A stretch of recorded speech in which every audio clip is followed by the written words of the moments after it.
When I was small, I knowed that I would always be understood. If I showed someone the blossoms from a pear tree and told them how the sun made each petal look like a glowing pearl, they would understand. Or if I told them how looking through the wings of a dead bee made me feel like I was looking through the windows of a church, they would want to see too. I knowed that, and it was a wonderful thing.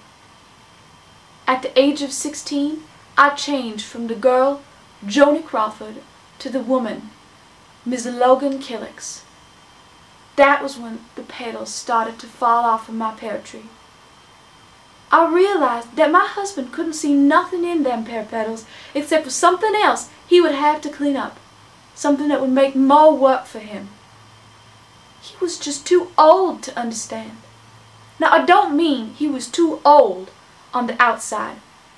There's plenty of men who is old enough to be Abraham's granddaddy who can still learn to see the heart. Logan was too old on the inside. He couldn't learn to see how I felt by himself, and I was too young to teach him how.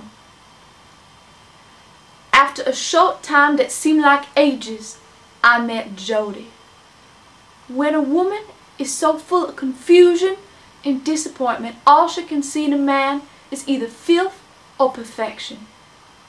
In Jody, I saw perfection.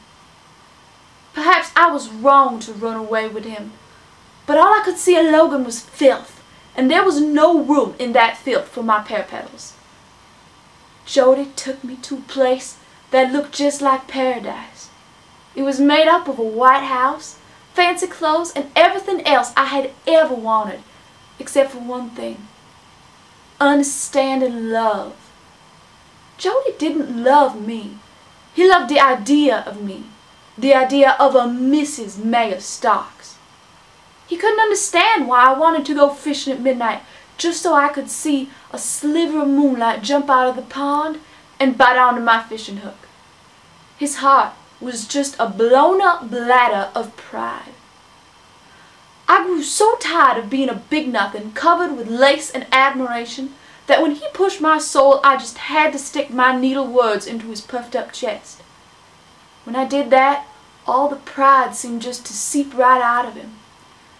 There was no Jody left, except for a big, floppy, wrinkled shell of a man. He had no more reason to live, so he died. Finally, as if God had been waiting till I was ready, he brought me tea cake. Wherever my soul had a hole, tea cakes had an extra bump, so we fit into each other like a key into its very own lock. Tea cake opened up his heart to me, and inside I saw pear petals and apple blossoms. When he did that, I felt a self-crushing love, and my soul crawled out of its hiding place. Unless you felt it yourself, you don't know what it's like to give jewels of the mind to someone and have them give you one's back twice as big. After a lifetime of waiting, I was finally understood. The lonely, selfish, confused Janie was gone, and all that was left was tea cakes Janie. The Janie who had looked through the wings of a dead bee and knowed it was just like looking through the wings on an angel in a church, in a stained glass window. The Janie who was left was the Janie who was love.